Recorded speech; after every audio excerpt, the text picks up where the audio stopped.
dal leen ak jàmm mbokk yi faral di seetaan Annaba TV mbokk yi tey ci ni vidéo bu tey bi ci playlist YouTube bi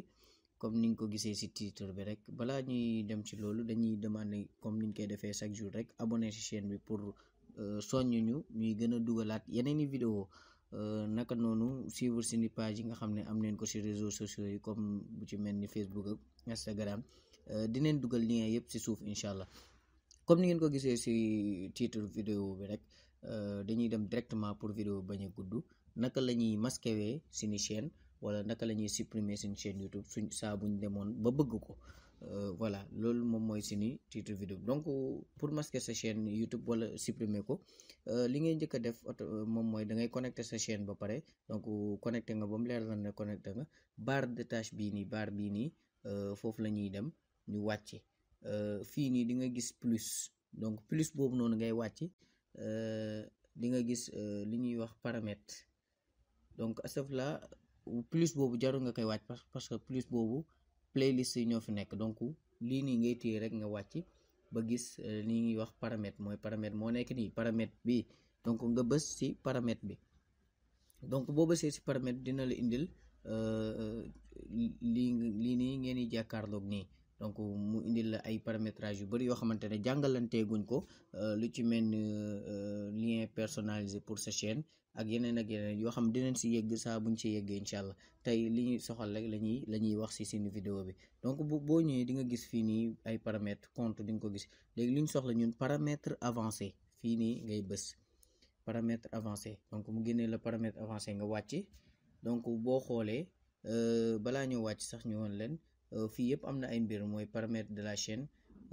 votre URL personnalisé par exemple nga personnaliser sa URL loolu dinañ ci yegg donc li ñu soxla moom mooy supprimer suñu bëggoon supprimer suñu chaîne naka la ñuy def supprimer ko wala masquer comme ni ngeen koy gisee nii bind na ko ba mu leer nañ ñi supprimer la chaîne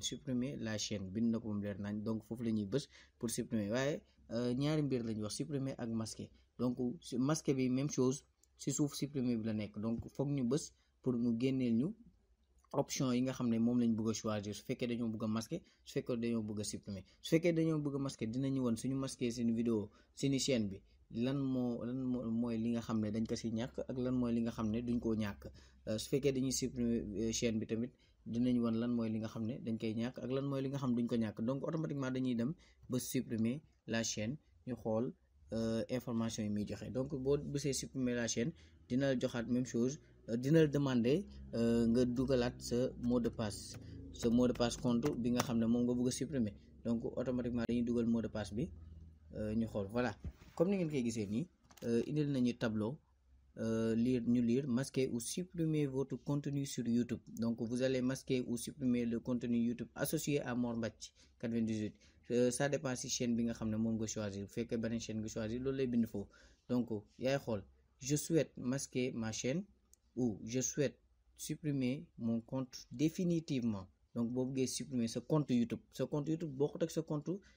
email donc compte YouTube bi carrément lay supprimer vidéo bi fa nekk wala yëpp donc bu fekkee da nga bëgg masquer sa chaîne bi donc ñu xool ñu wàccee drop down bi ñu xool bu ñu ko masquer yan mbir mooy dem ak yan mbir mooy des donc mu ne la nga lire fii je souhaite masquer ma chaîne donc votre contenu et votre activité YouTube deviendra privé yéen a ngi dégg li nga xam ne loolu ngay def ci YouTube dafay nekk loo xamante dañ koy nëbbu kenn du ko gis day nekk loo xam lu privé la donc fii nii lañ gën a soxla les données suivantes seront privées jusqu'à ce que vous réactivez votre chaîne donc le nom de votre chaîne sa turu chaîne ak sa vidéo yi nga xam ne moom nga am ci sa chaîne playlist yi sa aimé yi ak sa abonné yi ak sa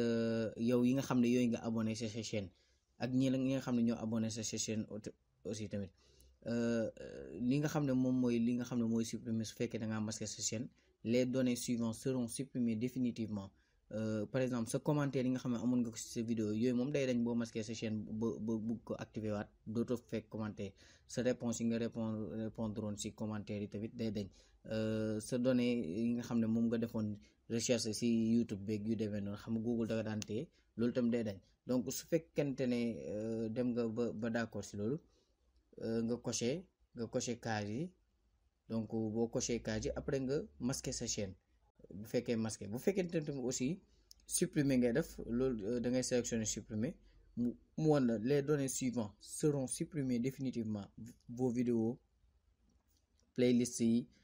abonnés yi li nga xam chaîne yi nga xam moom nga abonné woon ainsi de suite daanaka daal lépp loo xam ne day ci chaîne bi lépp koy supprimer donc supprimer mon contenu mbokk yi comme ni ngeen koy gisee nii loolu lañ leen indiloon ci vidéo tey bi incha allah dinañ indiwaat yeneen yoo xamante ne dinañ ci am soxla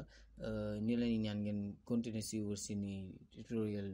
playlist bi waajalal nañ leen yeneen ak yeneen yu am solo jaa ngeen jëf.